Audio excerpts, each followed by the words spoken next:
and welcome to this week's edition of Family Stories, the podcast written by you, our listeners. This week's family stories include a hair-raising amphibious assault, a long turn in a POW camp, a brave man in Burma, and a childhood under German occupation. We begin this week with this story from Nigel Leaney.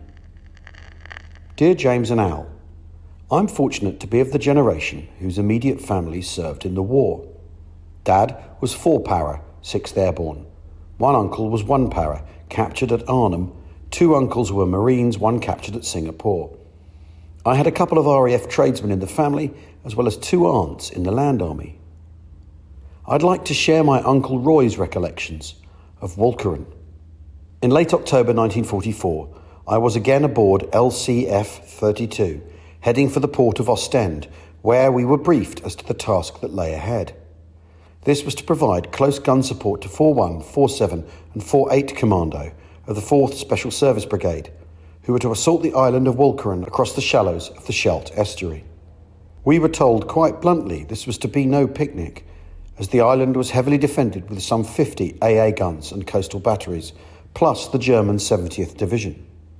On the afternoon of the 31st of October, orders were passed for all hands to bathe and change into clean underwear, ready for action. We sailed early that evening and came in sight of Walcheren Island at about 07:30 hours on the 1st of November. I remember the weather was cold and bleak, the sky overcast, and with a slight sea mist. As we closed in towards the island, we came under very heavy fire from the German 88s and heavy mortars.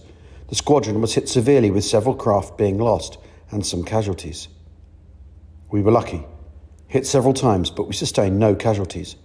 At about 10:00 hours, we received a radio message that the Canadians with No. 4 Army Commando had landed at Flushing on the mainland side of the island and were ordered to support them. The remaining craft were reformed and, with battle ensigns flying, turned into line ahead and ran for the breaches blown in the dike by the RAF. As we steamed at full speed ahead, we could hear the bottom of the craft grating across the gravel of the seabed, hoping against hope we would not ground, which would leave us as sitting ducks. Turning at the end of our run, we gained a few extra knots from the running tide and opened up with every gun we could on the German positions, on the high ground and in the dunes. They in their turn plastered us with every gun they could bring to bear. Our young lieutenant, known to us as Dagwood because he looked so much like the cartoon character, stood in the bow with his binoculars, calling the shots when they fired and warning us when to duck. With LCF 37 ahead of us and 26 astern, we continued firing until 37 took a shell forward, then one astern. She was still firing when she took a third amidships, smack in her magazine, and went up in a ball of flame. We too had received several more hits, and looking aft, I could see 26 was swamped, clouded in spray from the shells falling all around her, but still struggling on. A heavy armour-piercing shell struck our port pom-pom, passing straight through the gun platform, through the captain's cabin beneath the bridge, the radio room, the spud locker, the drying room, and into the galley on the starboard side, before exploding and blowing open the deck by my starboard pom-pom, killing the gunner and motor mechanic. As the smoke cleared, the skipper popped his head up to ask if we were okay. Yours truly was just about to cut the last tie of a Carly float, ready to go over the side. We were in a mess. The fire hoses, pipes and appliances on the starboard side were gone, and the aft starboard Oerlikon was on fire. The Marine in charge of that gun, Jock Proudfoot, a Scot from Glasgow, was up to his elbows in the locker, grabbing the stored rounds and tossing them over the side. His quick action, without doubt, saved us from what would have been a nasty explosion aft. After a short lull, I was suddenly hurled across the deck from the starboard side by the blast of another shell. It's true. You never hear the one with your name on it. I didn't, just a blinding flash of light in a cloud of smoke. I'd been lucky, crouched down behind the coaming as the shell hit. I was uninjured, just winded by the blast. Another shell struck us port side and we struggled to jam hammocks and drive wooden wedges into the holes to stem the flow as the sea rushed in. There was no doubt but that we had taken the brunt of the enemy's fire. By 1300 hours the commandos were ashore, but it was to cost them dearly, the 4th Brigade sustaining some 500 casualties. Our ship was sorely hurt, holed and taking water, With one engine gone, we could do nothing but run her up onto the beach and pump her out. As evening descended, we kedged off and limped out to sea, signalling a destroyer to take us in tow as we had not been able to repair the damaged engine, only to receive the reply, "Sorry, but you are in a minefield." Good thing it was now high tide and that we only drew 3 feet forward and 6 feet aft. For the next 72 hours, and without hot food, without sleep, and with the pumps going continuously, we limped on our one engine back to Ostend. As we approached the harbour, Commander Sellers came on board, going directly to the bridge where he asked for a Marine's beret. Putting it on, he turned to our skipper and said, "Now, you can take her in. Job well done." Once in and tied up, hot food was brought on board, and well fed, we slung our hammocks and crashed. Boy, did we sleep. Next morning, we awoke early to find the mess deck awash, the water up over our ankles, and our ship sitting firmly on the harbour bottom. The Army Fire Service came to our aid and pumped us dry while we were plugging every hole we could find and trying to make the mess decks as livable as possible. Later in the day, Commander Sellers again came on board and we were mustered on deck. He pointed to a lovely motor ship laying alongside us. "Go home in her. 5 days survivor leave. See your skipper first. Dismissed." When we returned below to the mess decks, there came a pipe from the skipper. "Help me get this ship back to England and I will see what I can do." With rough repairs completed, we slowly worked our way across the channel, heading past the white cliffs of Dover and on past the beaches of Hastings, Brighton and Worthing. All the time keeping close inshore, so close that we could almost reach out and touch the piers, ready at any time to run her up on the beach. Finally, we arrived off Cowes. Tying up to an ammunition barge, we de-ammunitioned the ship before being winched up a slipway. Our captain reported to headquarters, and on his return, the ship simply said, "Thank you all for getting this ship back home." Our captain reported to headquarters, and on his return to the ship, simply said, "Thank you all for getting this ship back home. Both watches 21 days leave apiece." The entire company of LCF 32 were put in for a recommendation, with the skipper awarded a DSO and Jock Proudfoot a DSM. It was unknown to us at the time that the Eastern Flank Close Support Squadron had been all but destroyed at Walcheren.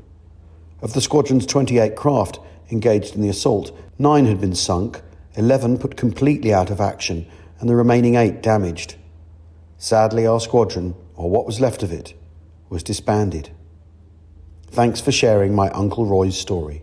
Best wishes, Nigel Leaney.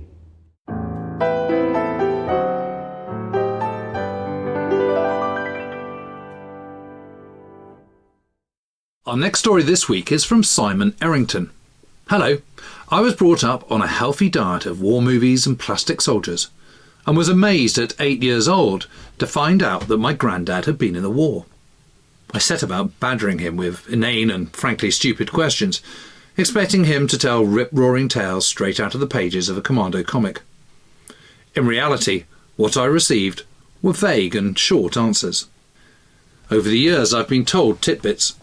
He served on Crete, was captured, he walked a lot, it was cold, and eventually he was liberated by Patton in 1945.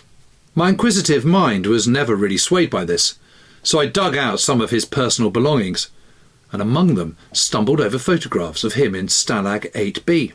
There he was, my granddad. Sapper George Arnold Wood joined up in January 1940.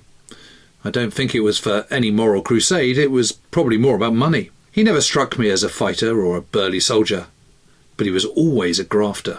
He was a bricklayer by trade and became an artisan worker in 667 Company, Royal Engineers, tasked with building roads, airfields, barracks, etc. In 1941, he was sent to Crete, where he was captured and eventually moved to Stalag 8B in Lambsdorff, Silesia. Here he saw his time out, going through God only knows what on a daily basis. The photographs I have of him and his comrades make them look happy and content, and I hope that they were, although I think this could also be the making of some good old-fashioned German propaganda.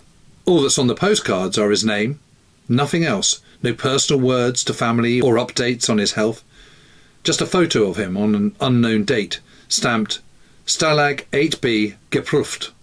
He stayed there until near the end of the war, when he was forced on one of the many death marches. He caught malaria in the camp, which plagued him for the rest of his life. He had a terrible scar on the bridge of his nose, which, so the story went, was from a particularly brutal encounter with some Polish prisoners over food.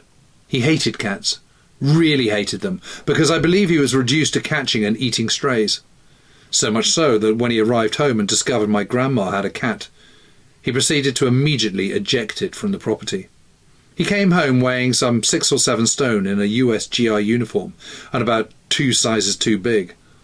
Upon arriving home in Gateshead, he sought out my grandma, knocking on the door expecting a warm embrace, only to find she had moved. He spent the next few hours walking the streets of Gateshead, whistling a tune looking for Kid, Grandma's nickname. He eventually found her and lived happily until the ripe old age of 80, sadly passing away in 1993. I miss him dearly. He never struck me as someone who considered himself brave or a hero, but knowing more about what he went through, he is certainly a hero to me. I think the saddest thing I found was a photo postcard of him in his desert uniform at a table in a bar. It was addressed to my grandma and said simply, "Here's hoping to see you soon. So long, kid. G. Kiss, kiss, kiss, kiss, kiss, kiss." That was probably one of the last times she heard from him until 1946. So here's to you, Grandad Georgie. Sapper G.A. Wood. Thanks, Simon Errington.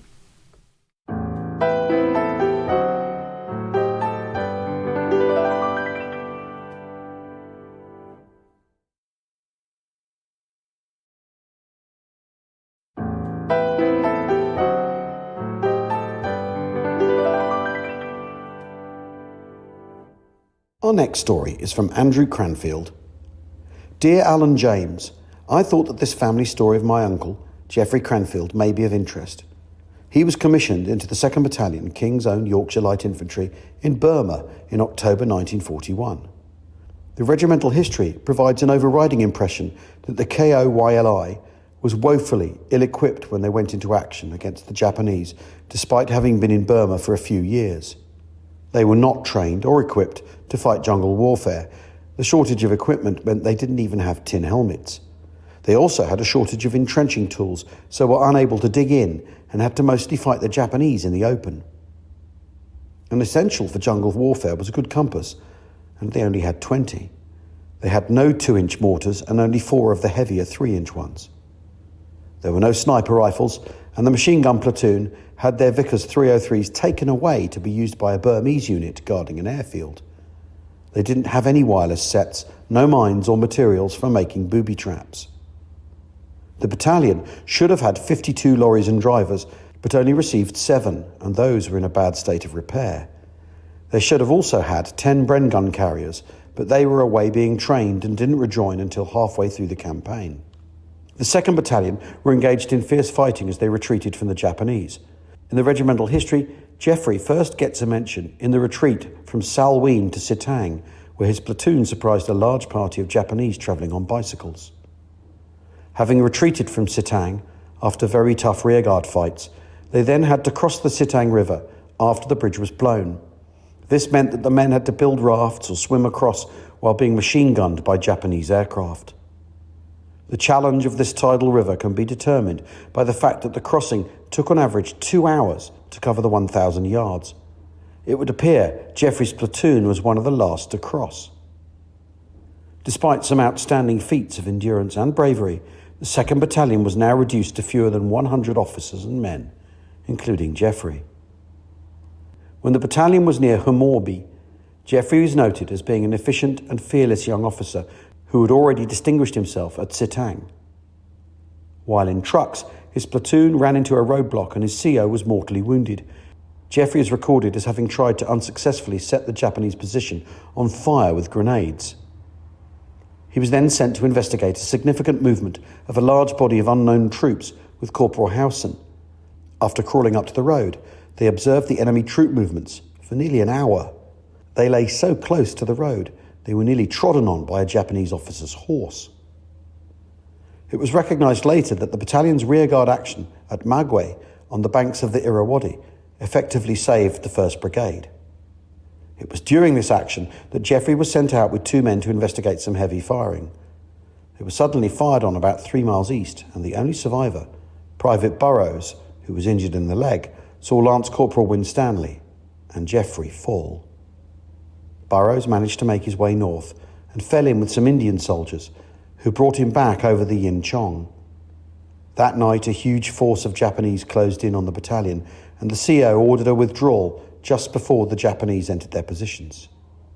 The KOYLI fought magnificently during the 4.5-month evacuation of Burma, but it was at a terrible cost.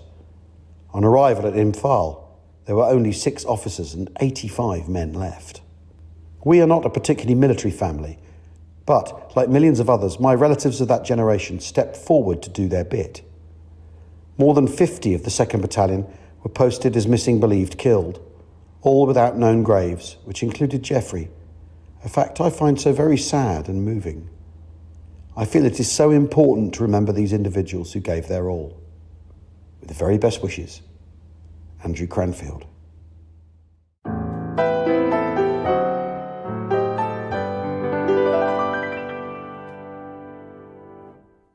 Our final story this week comes from Robert Bisson.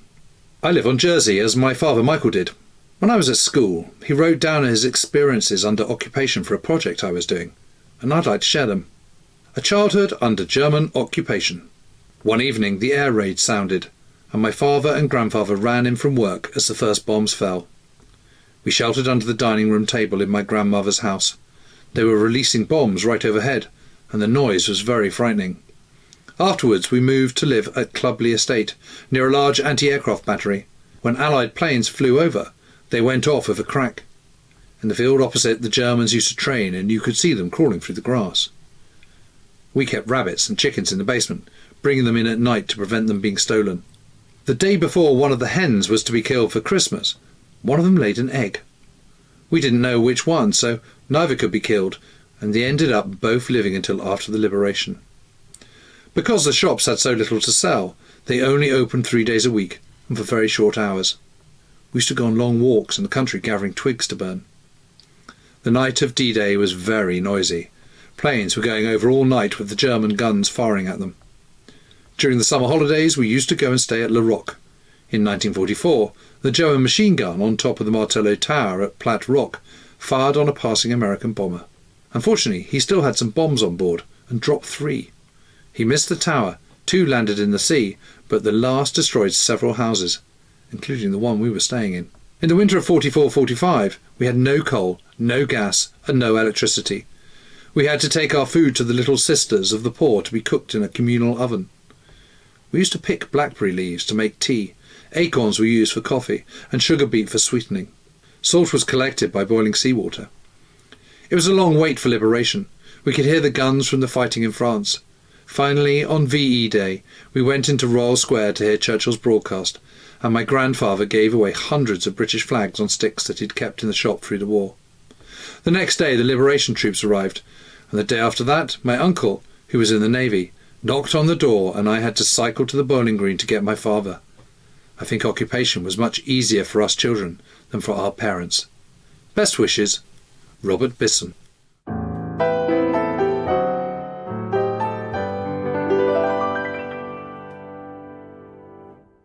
That's all for this episode. If you've got a family story you'd like to be considered for the show, please email it to wehavewayspodcast@gmail.com. That's wehavewayspodcast@gmail.com. Or leave it on the members site under the Family Stories tab. A reminder, that's patreon.com/wehaveways. Bye for now.